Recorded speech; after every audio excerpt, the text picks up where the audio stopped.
Recently, I watched The Taxi Driver, and it's a movie from 1976. It's quite an okay movie. I think the ending was quite shit, but who am I to judge? I don't make movies. Anyways, I got something from that movie, and that was one quote. Robert De Niro said, "You are only as healthy as you feel." Do you feel healthy? Do I feel healthy? This question of health. Who knows what health is? Health is so relative because we are so different and, the technology evolved. So many things been solved throughout these recent years, and somehow there is no specific formula of how to be healthy. And the question is still unanswered. So health to me is a combination of fitness and nutrition. That means that if I exercise but I don't eat properly, I'm not healthy. And the opposite. So how do we determine what kind of exercise should we be doing and what kind of food should we be eating? Because we all are so different. I'm a white European male, and let's take Chantel.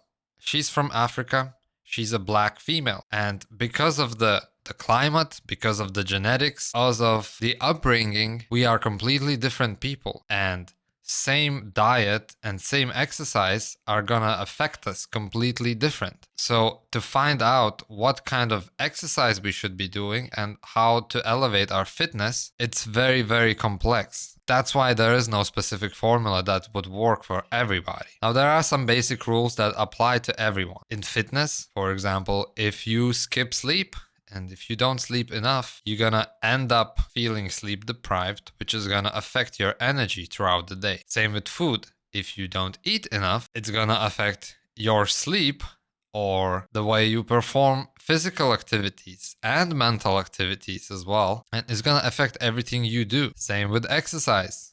If you do not move well or enough every day, it's gonna affect everything you do. So if you're missing one of these things, you're just not gonna feel healthy. And there's another thing which I call being in your 30s, when you wake up one day and your neck is locked up and you don't know what happened in your sleep. I know a person who woke up one day and their meniscus was torn. Yet again, we don't know what happened. But if we work backwards, the reasons for these type of injuries are compiling because we are dealing with a lot of stress in our life, and the way we do certain activities, the way we sit every day, if we're hunching, if we're not being straight, the way we stand, the way we walk, everything affects our body. Those little things, they combine, and eventually, after a decade or two, something's gonna break. I heard a story, this man, I don't remember his name or anything. He was saying that if we take a person and we start strangle them, soon they're gonna realize that they really need air. And without air, the person is not gonna last a minute. If we lock them up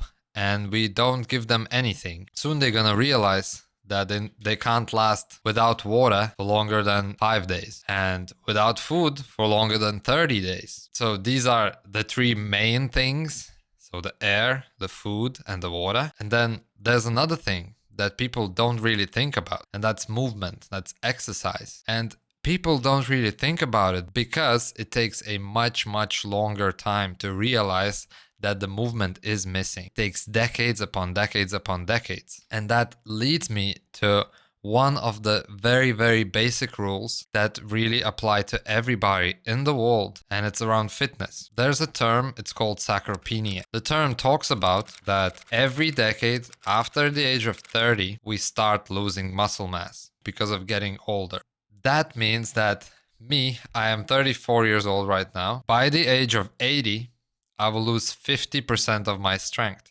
And it doesn't matter how strong I am right now. If I can lift this pen 50 years from now, I will be struggling 50% harder to lift this pen off the table. Having muscle, having strength is affect everything we do. The number one why people go to the retirement home when they get older is because they can't stand up from the toilet. So their leg strength is missing. And so the stronger you are in your 20s and 30s, you keep going to the gym and developing the strength in your 40s and later on is gonna directly correlate on how independent you are in the older age. This brings me to my next point, which is nutrition. Nutrition is a super complex thing again, because of the reasons that I mentioned at the start of this video. But the number one rule that applies to nutrition and muscle gain is the protein intake. And protein intake is essential to everyone.